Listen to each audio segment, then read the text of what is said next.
সুধী দর্শক, সবাইকে আন্তরিক শুভেচ্ছা জানিয়ে শুরু করছি এটিএন বাংলা নিয়মিত আয়োজন Bangladesh spine and orthopaedic hospital নিবেদিত সুস্থ মেরুদণ্ড সুস্থ জীবন। আপনাদের সাথে রয়েছি আমি ডাক্তার তানিয়া রহমান মিতুল। দর্শক, আজ আমরা খুব গুরুত্বপূর্ণ একটি বিষয় নিয়ে কথা বলবো স্পাইনের টিউবারকুলোসিস বা মেরুদণ্ডের যক্ষ্মা এবং তার সমাধান নিয়ে। আমাদের সাথে আজ এদেশের একজন স্বনামধন্য অধ্যাপক উপস্থিত রয়েছেন। আমাদের সাথে রয়েছেন অধ্যাপক doctor Mohammad Shah Alam, chief consultant, Bangladesh spine and orthopaedic hospital, 10 Kalyanpur, Dhaka. Sir, প্রথমে অনুষ্ঠানের পক্ষ থেকে আন্তরিক শুভেচ্ছা। কেমন আছেন? জি আছি ভালো, আপনাকে ধন্যবাদ। আপনাকে অনেক ধন্যবাদ। এটা খুব গুরুত্বপূর্ণ বিষয় যে স্পাইনের টিউবারকুলোসিস কিংবা যক্ষ্মা। আমাদের সাধারণ মানুষের মধ্যে একটা ধারণা যে যক্ষ্মা হয়তোবা শুধু ফুসফুসে হয়, তো স্পাইনেও যে টিউবারকুলোসিস হতে পারে সেটার পরিসংখ্যানই বা কেমন, যদি আমাদের দর্শকদের একটু বুঝিয়ে বলতেন। আমরা যক্ষ্মা বলতে ফুসফুসের টিবিকে বুঝি, যে যক্ষ্মা হবে মানুষের, এটা গলা দিয়ে রক্ত বের হবে, কাশি হবে, জ্বর থাকবে, শুকিয়ে যাবে, এবং এই জ্বরটা সাধারণত বিকালের দিকে বা সন্ধ্যার দিকে হবে।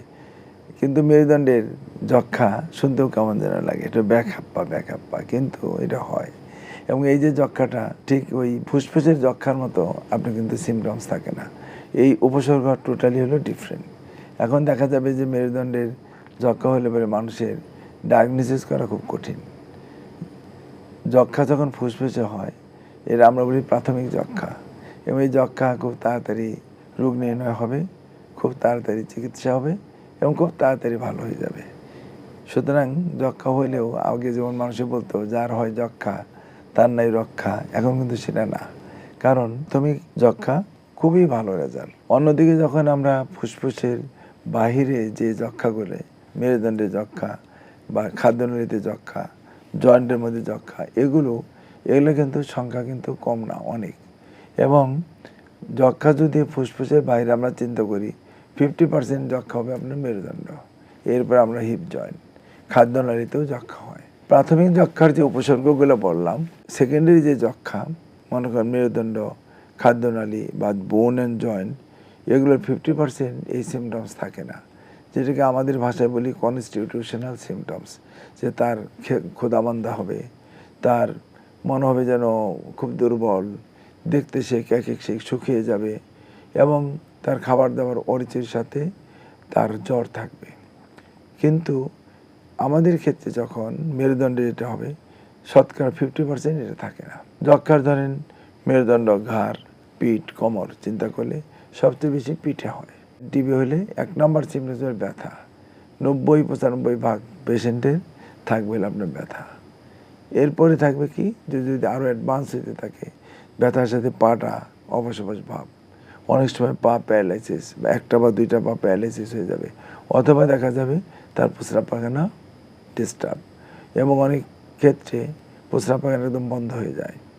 এগুলো তার হলো উপসর্গ। আবার কিছু ক্ষেত্রে দেখা যাবে যে এই যে আমাদের 50%, তার ওরকম জ্বরও আছে, তার আপনার হলো ক্ষুধামন্দাও আছে, শরীর শুকিয়ে যাওয়ার ইতিহাস আছে, বিকালে সন্ধ্যার দিকে জ্বর, আবার একদম খুব ঘাম হয়ে ছেড়ে গেল, সাথে আবার তার ব্যথা এবং প্যারালাইসিস। তার এই 50%-এর এই কনস্টিটিউশনাল সিমটমস, 50% এটা নাই। এটা দিয়ে অনেক সময় আমরা ডিফারেন্সিয়েট করতে পারি। কিন্তু দেখা যায় যে আমাদের ক্ষেত্রে যে যখনই ব্যথা এরকম সিমটমস থাকে, রোগী সরাসরি আমাদের মতো অর্থোপেডিক বা স্পাইন সার্জনের কাছে আসে না। তাহলে পেশেন্টরা কোথায় যায়? দেখা যাচ্ছে যে তারা যাচ্ছে তার মেডিসিন স্পেশালিস্টের কাছে যাচ্ছে। যদি মেডিসিন স্পেশালিস্ট খুব তাড়াতাড়ি ডায়াগনোসিস করে ফেলতে পারেন, চিকিৎসা খুব দিলেও ভালো, তাড়াতাড়ি ভালো হয়ে গেল। কিন্তু অনেক ক্ষেত্রেই এই সেকেন্ডারি টিবি সহজা ডায়াগনোসিস হয় না। ধরুন কোনো কারণের জন্য এটা মিস হয়ে গেল, সে তখন দেখা গেল যে পিঠের দিকে, কোমরের দিকে ব্যথা, সে যায় হলো কিডনি স্পেশালিস্টের কাছে, অথবা ফিজিক্যাল মেডিসিন, রিউমাটোলজি ঘুরতে থাকে, অথবা নিউরোলজি বা নিউরোসার্জন।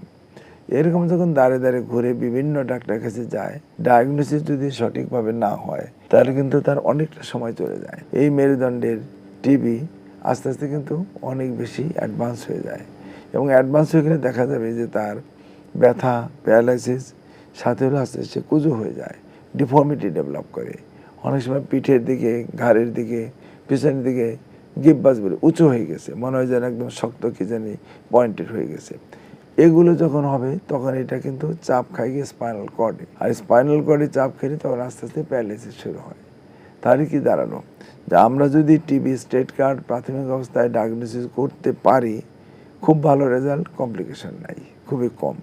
কিন্তু যদি কোনো কারণের জন্য এটা সঠিক সময় ডায়াগনোসিস হলো না, রোগটা অনেক অ্যাডভান্স হয়ে গেল, মেরুদণ্ডের কি হয় যে একটা কশেরুকা যেটা ভার্টিব্রাল সামনের বডি পার্ট হলো ডেস্ট্রয় হয়, এটা ডেস্ট্রয় হলে আস্তে আস্তে হাড্ডিটা বসে যায়, হাড্ডিটা যখন বসে গেলে কুজো হয়ে যাবে, দেন মেরুদণ্ডটা একদম কলাপস করে, কলাপস করলে পিছনে গিয়ে চাপ পায় স্পাইনাল কর্ডের উপরে, যেটা শরীরের সবচেয়ে বেশি সেন্সিটিভ টিস্যু। এই সেন্সিটিভ টিস্যু যখন আপনার চাপ পড়বে, সিভিয়ার ব্যথা, অনেক ব্যথা হবে, এবং ব্যথার সাথে সাথে পা গোলা ঝিনঝিন অবশ এবং আলটিমেটলি প্যারালাইসিস হয়। যখন আপনার প্যারালাইসিস হয়ে যায়, যাওয়ার পরে একই অবস্থায় রুগী শুয়ে থাকতে থাকতে থাকতে পিছনের বাটকের পিছনে যেটা আমরা স্যাক্রাম বলি, ওখানে আপনার ঘা হয়ে যায়, পাটা একদম পড়ে আছে, পায়ের গোড়ালির পিছনের দিকে ঘা হয়ে যায়। দেন আপনার যখন এক কাঁধে শুয়ে আছে ট্রকেন্টেক ডিজিজ অর্থাৎ থায়ের প্রক্সিমালি উপরের দিকে ঘা হয়ে যায়। যখন এরকম ঘা হয়ে যায়, প্রস্রাব পায়খানা বন্ধ, প্যারালাইসিস, লাইফ শেষ। এর মতো কষ্টকর লাইফ আর নাই। দেখা যায় অনেক কাছের লোক অনেক দূরের হয়ে গেছে। শুধুমাত্র আমার অবজারভেশনে মা ছাড়া আলটিমেটলি কেউ থাকে না, সবার তো মাও থাকে না। যদি কোনো রোগীর মা থাকে এবং মা ওই বাচ্চাকে দেখার মতো তার শক্তি সামর্থ্য থাকে, তাইলে আসতে পারে। তা যদি না থাকে, তাহলে আপনি চিন্তা করেন যে একটা রোগ হয়ে রোগীটা প্যারালাইসিস, প্রস্রাব পায়খানা বন্ধ এবং বিছানার মধ্যে কঠিন, এইরকম একটা লাইফে যখন আপনি চিন্তা করবেন, তখন কিন্তু আপনার আর কোনো কিছু করার ইচ্ছে থাকবে না, যে এরকম যদি আমার হয়। তা আমাদের এই যে অনুভূতিটা যদি আমরা অনুধাবন করি, তাহলেই ধরেন এটা আমরা রিয়েলাইজেশন আসবে যে মানুষের জীবনটাকে আমাদেরকে আল্লাহ কত আরামে রাখছে। এখন যদি এরকম হয়ে গেলে অনেক সময় ধরেন রুগীরা তো অফকোর্স ডিমোরালাইজড হয়, বাট খুশির খবর হলো যে যদি আমরা সঠিক সময় এর পরেও প্যারালাইসিস হয়ে গেছে আমরা ডায়াগনোসিস করি, এই প্যারালাইসিস পেশেন্ট ভালো হয়। এটা হলো সবচেয়ে বড় মানে কি বলা যায় আত্মতৃপ্তি। এই আত্মতৃপ্তিটা কখন হয়? যদি পেশেন্ট যখন বুঝতে পারে যে না আমার অপারেশন করলে ভালো হব, এরকম বুঝতে পারে, জানতে পারে।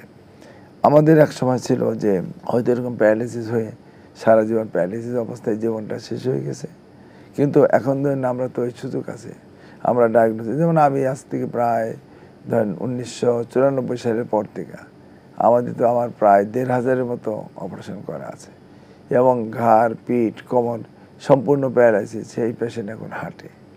এটা অনেক ভালো লাগে স্যার, অনেক ভালো লাগে। এবং কোনো দিন নাই যে ধরেন আমরা টিবির রোগী পাই। কালকেও যেমন আমি অপারেশন করেছি, একটা টিবি স্পাইন করছে, 3-4 দিন আগেও একটা মেরুদণ্ডের টিবি আমরা মানে অপারেশন করছি। আমাদের ওখানে যেহেতু অনেক অপারেশন হয় আমাদের হসপিটালে, এবং এই হসপিটালে খুব কমন সিনারিও যে মেরুদণ্ডের টিবি। আমরা ধরেন এই যে আমার 25-30 বছরের প্র্যাকটিসিং লাইফে আমাদের প্রায় 1500-র মতো আমার আছে, যেগুলো হলো সফল সার্জারি। আমাদের মনে হয় যে 2টা বা 3টা কেস সম্পূর্ণভাবে তার টিবি সে মানে টোটাল নর্মাল প্যারালাইসিস ভালো হয়ে গেছে, এরকম নাই। 2টা বা 3টা, বাকি সবগুলোই আমাদের কিন্তু ভালো রেজাল্ট, খুবই ভালো রেজাল্ট। এখন দেখা যায় যে আঘাতজনিত যে প্যারালাইসিস আর যক্ষাজনিত প্যারালাইসিস, দুইটার কিন্তু রেজাল্ট অলমোস্ট ডাবলের বেশি। কারণ যদি ধরেন আপনার আঘাতজনিত প্যারালাইসিস হয়, অনেক ক্ষেত্রেই 1 গ্রেড বা 2 গ্রেড ভালো হয়, 100-এ 100 অনেক সময় ভালো হতে চায় না। কিন্তু মেরুদণ্ডের যখন টিবি হবে, এটা কিন্তু 100-এ 100% ভালো হয়। আজকে অনুষ্ঠানের মাধ্যমে কিন্তু আমরা খুব গুরুত্বপূর্ণ একটা মেসেজ দিচ্ছি যে যদি স্পাইনাল টিউবারকুলোসিস হয় এবং সেখান থেকে প্যারালাইসিস হলে সেটা আসলে সম্পূর্ণ নিরাময়যোগ্য। প্যারালাইসিস হওয়ার পর থেকে 2 বছরের মধ্যেও যদি আমরা সার্জারি করি, খুবই ভালো রেজাল্ট। ক্ষেত্র বিশেষে আছে এবং 5 বছর পর্যন্ত সার্জারি করতে পারে। বাট আমাদের এখানে ধরেন আমরা এখন দেখতে পাই যে 2 বছর এখন অনেক রোগী থাকতে হয় না, কারণ গ্রামে গঞ্জে পর্যন্ত ধরেন স্বাস্থ্যসেবা তো অনেকটা এক্সটেন্ডেড, যে কারণের জন্য এখন তো ধরেন ওই আমরা বলি ইন্টারসিটি, গ্রাম থানা লেভেল পর্যন্ত অনেক স্পেশালিস্ট ডক্টররা যায়, উইকেন্ডে যায়, বিভিন্ন সময় যাচ্ছে। সরকারি হসপিটালগুলোতে বিভিন্ন পোস্ট ক্রিয়েট করে অনেকে চাকরি করার সুযোগ পাচ্ছে, সেক্ষেত্রে জনগণ কিন্তু ওই সুযোগটা পাচ্ছে। এখন একদম থানা লেভেলেও স্পেশালিস্ট পাওয়া যাচ্ছে, শুধু অর্থোপেডিক্সে না, সব সাবজেক্টই অলমোস্ট। তাতে সুবিধা হলো যে ডায়াগনোসিসটাও ইজি হচ্ছে। যেমন আমাদেরও একসময় যে সমস্ত জানা ছিল না, সেগুলো আমরা জানতে পারি। আবার এগুলোকে ডায়াগনোসিসটা কনফার্ম করার জন্য যে সমস্ত টুলস বা ইনস্ট্রুমেন্টের সাপোর্ট লাগে সেগুলো ধরেন সরকারি বেসরকারিভাবে অনেক দূর আগানো, যে কারণের জন্য ডায়াগনোসিস এখন আগের তুলনায় ইজি। আর ডায়াগনোসিস জানা থাকলে তো ধরেন চিকিৎসাটাও ইজি। এখন এই চিকিৎসার ক্ষেত্রে কিছুটা ঝামেলা আছে যে সব জায়গায় সব সাপোর্ট থাকে না, সব জায়গায় সব ইনস্ট্রুমেন্টাল সাপোর্ট প্লাস হচ্ছে যে যন্ত্রপাতির সাথে আমরা যারা মেরুদণ্ডের কাজ করি ভিতরে আবার ইনস্ট্রুমেন্ট লাগাতে হয়, যে আমাদের রড স্ক্রু সাপোর্ট এই জিনিস আবার ধরেন সব জায়গায় অ্যাভেলেবল না, আবার অ্যাভেলেবল হলেও বিভিন্ন দেশের বিভিন্ন দামের আছে। মেরুদণ্ডের সার্জারি কিন্তু কস্টলি কারণ হলো যে এটা সময় লাগে অনেক, প্লাস এটা ঠিকই একটা গল ব্লাডার ফেলে দেওয়ার মতো না, একটা অ্যাপেন্ডিক্স ফেলে দেওয়ার মতো না, কারণ এর জন্য আলাদা সমস্ত সেট আপ লাগে, আলাদা যন্ত্রপাতি, আলাদা ওয়েল ট্রেন্ড, এবং করার টাইমে যে ইনস্ট্রুমেন্টাল টুলস এটাও ধরেন হলো ডিফারেন্ট। সেই কারণে জন্য একটা সিম্পল সার্জারি একটা জায়গায় টিউমার হলো যেটা আমরা ফেলে দিলাম, কিন্তু ওখানে আর ওর সাবস্টিটিউট কিছু করতে হয় না। কিন্তু আমরা যখনই মেরুদণ্ডের একটা পার্ট ফেলে দেব ওটার জন্য আবার আলাদা একটা জিনিস তৈরি করে ওইটা একটা সাপোর্ট লাগবে, ওই সাপোর্টটা যে দেবো ও তো সারা জীবন শরীরের মধ্যে থাকবে। তাহলে এই জিনিসগুলো এরকম কস্টলি, জীবনটাও যেমন অনেক দামি, আর ওই মেরুদণ্ডের পার্টটাকে যখন আমরা রিপ্লেস করব সাবস্টিটিউট হিসাবে ব্যবহার করব ওটাও কিন্তু অনেক দামি। দেখা যায় যে এগুলো এক ধরনের মেটাল, বাট এটা মিক্সচার অফ মানে কস্টলি মেটাল, অ্যালয় বলি আমরা। ওটা তো বডির ভিতরে বডির থাকবে। ভিতরে থাকবে। স্যার এগুলো নিয়ে আমরা আরো ডিটেইল আলোচনা করব অনুষ্ঠানের পর্যায়ে। আমরা ছোট্ট একটা বিরতিতে যাব। ধন্যবাদ। শুধু দর্শক, আপনারা দেখছেন এটিএন বাংলা নিয়মিত আয়োজন Bangladesh spine and orthopaedic hospital নিবেদিত সুস্থ মেরুদণ্ড সুস্থ জীবন। আমরা কথা বলছি স্পাইনে কিংবা মেরুদণ্ডে টিবি বা যক্ষা এবং তার সমাধান নিয়ে। আরো অনেক কথা বলবো, এরই মাঝে ছোট্ট একটি বিরতিতে যাচ্ছি, আমাদের সাথেই থাকুন।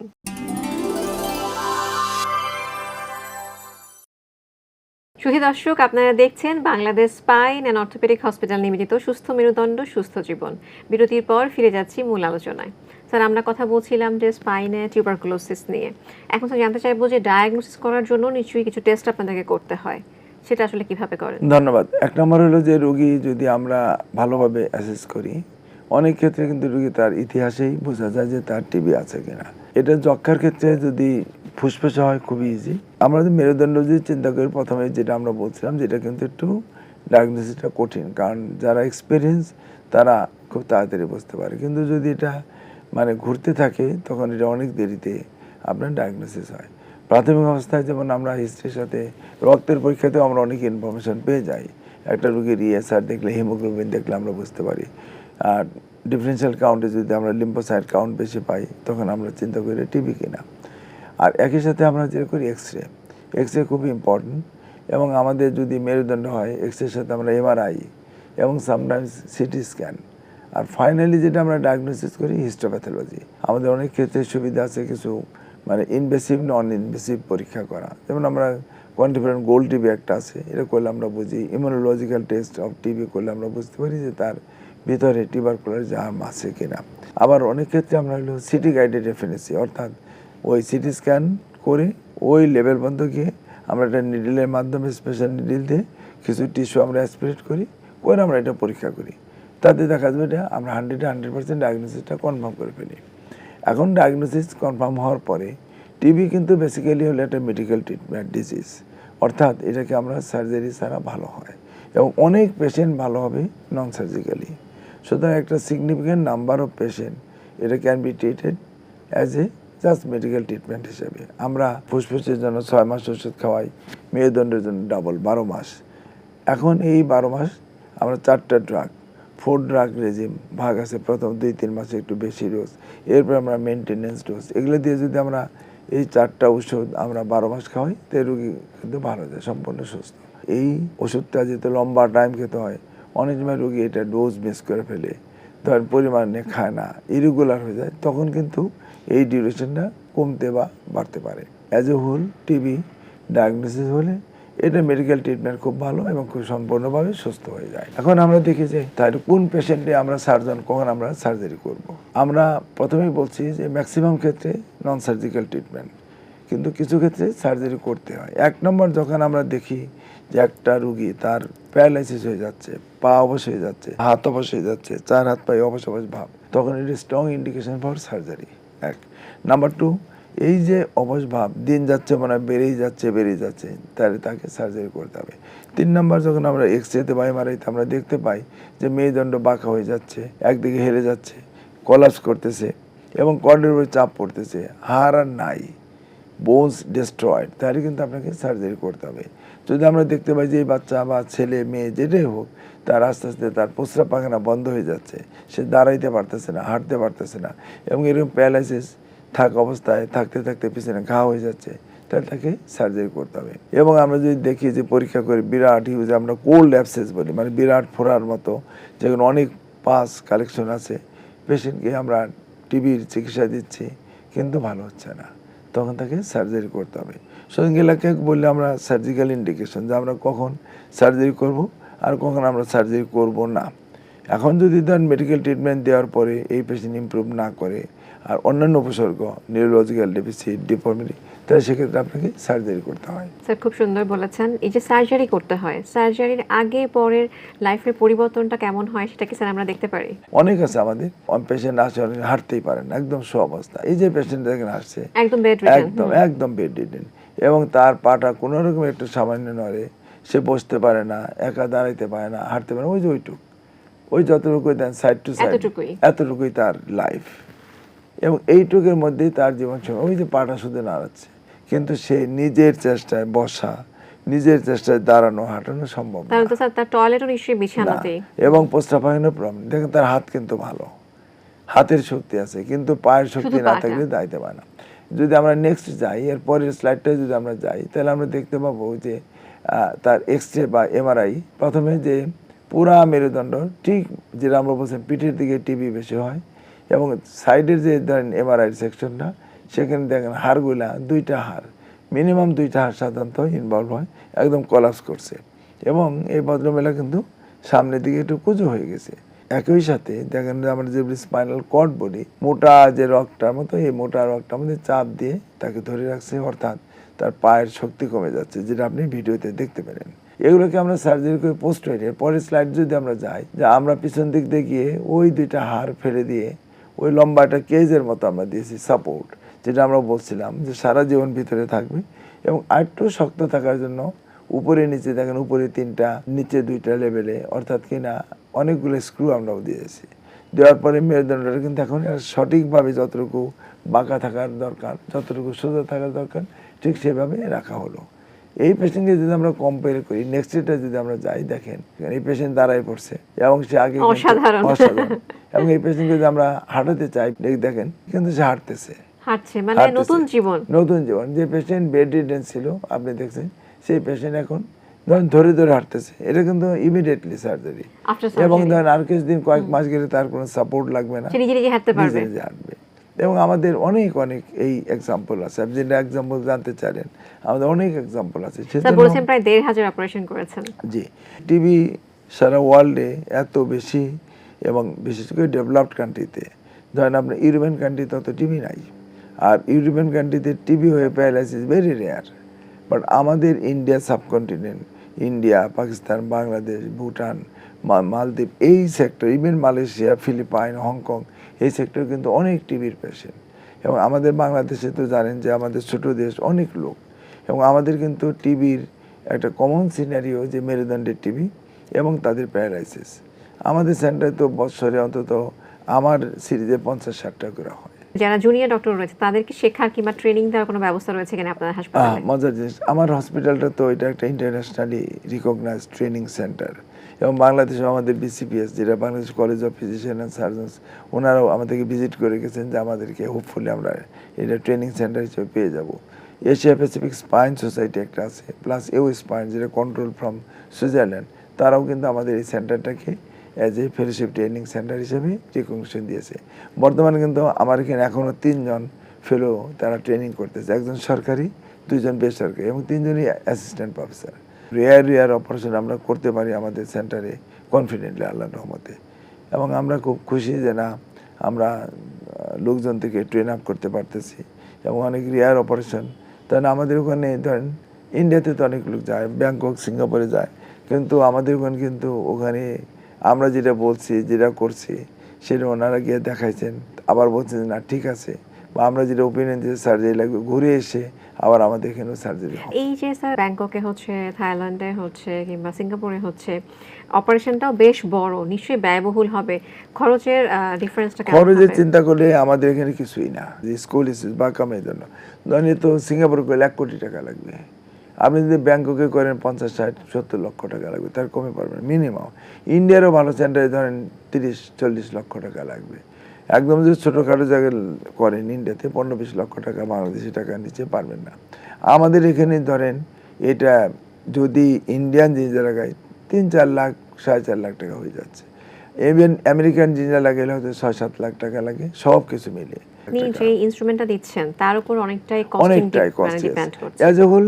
ইভেন ধরেন আমরা একটা সার্জারি করতে যে টাকা নেই, ধরেন ইন্ডিয়া বা ব্যাংকক বা সিঙ্গাপুর অনেক বেশি, অনেক। যে জিনিস আমরা টাইটেনিয়াম ব্যবহার করি, মনে করেন যে মেট্রনিক সবচেয়ে নাম করা একটা কোম্পানি সিনথেস, ওগুলো আবার এশিয়ান কান্ট্রির জন্য এক ধরনের প্রাইস, ইউরোপের জন্য এক ধরনের প্রাইস, মানে যে ট্যাক্স কারণে এখানে কাজ করে আরো অনেক কিছু। ট্যাক্স এবং ধরেন এই দামগুলো কিন্তু ভ্যারি করে ওই ট্যাক্স এবং ইন্টারন্যাশনাল মার্কেটিং এর উপরে। কারণ দেখা যায় যে টিভি বা স্কোলিওসিস আমরা যেটা দেখতেছি একটু যাদের মানে মিডল ইনকাম জেনারেশন বা লো ইনকাম তাদের কিন্তু একটু বেশি হচ্ছে। আর টিউবারকুলোসিস তো অ্যাজ এ হোল ধরেন হলো একটু যারা স্যানিটেশন বা একটু তথাকথিতভাবে অর্থনৈতিকভাবে সচ্ছল না, একই জায়গায় অনেকে থাকতেছে, একই রুম একই গ্লাস প্লেট ব্যবহার করে, যখন প্রাইমারি টিভি শো আছে একজনের কাছে আরেকজন হচ্ছে। এখন দিন যারা মানে একটু এলিট যাদের ওই সলভেন্সি আছে তারা তার এক রুমে 5 জন থাকে না, তারা তো একটা গ্লাসে 3 জন 4 জন পানি খায় না, একই প্লেট গামছা ওর ধরেন টাওয়াল এটা ব্যবহার করতেছে না, যে কারণের জন্য আপনার এই যে ইনফেকশন একজনের কাছে আরেকজন যাবে এটা চান্সটা কমে যাচ্ছে। একইভাবে ডেভেলপ কান্ট্রিতে ধরেন এই কারণে টিভি নাই, আবার ওদের ধরেন টিভি হওয়ার আগে যেটা ইমিউনাইজেশন শিডিউল, এই ইমিউনাইজেশন ধরেন এটা হয়ে যাচ্ছে আগেই, আমাদের দেশে তো সেটা হচ্ছে না, বা হলেও ধরেন অনেকে করতেছে অনেকে করতে পারতেছে না বা করানো হচ্ছে না, যে কারণের জন্য আমাদের এখানে এই ডিজিজটাই হলো অ্যাজ এ হোল বেশি। আর কস্ট তো মাল্টিফ্যাক্টোরিয়াল, ধরেন এখন 5 স্টার হোটেলের একই রকমের রুম যে ভাড়া নেবে 4 স্টার তো তা হবে না। সেরকম আপনার গুলশান এলাকায় যেমন দাম, বনানী এলাকা, ধানমন্ডি এলাকা, আবার ধরেন যদি আপনার শাহজাহানপুর বা বাড্ডাতে কম্পেয়ার করেন যেমন ভ্যারি করে, এক্স্যাক্টলি এই সেক্টরটাও ঠিক ওই রকম।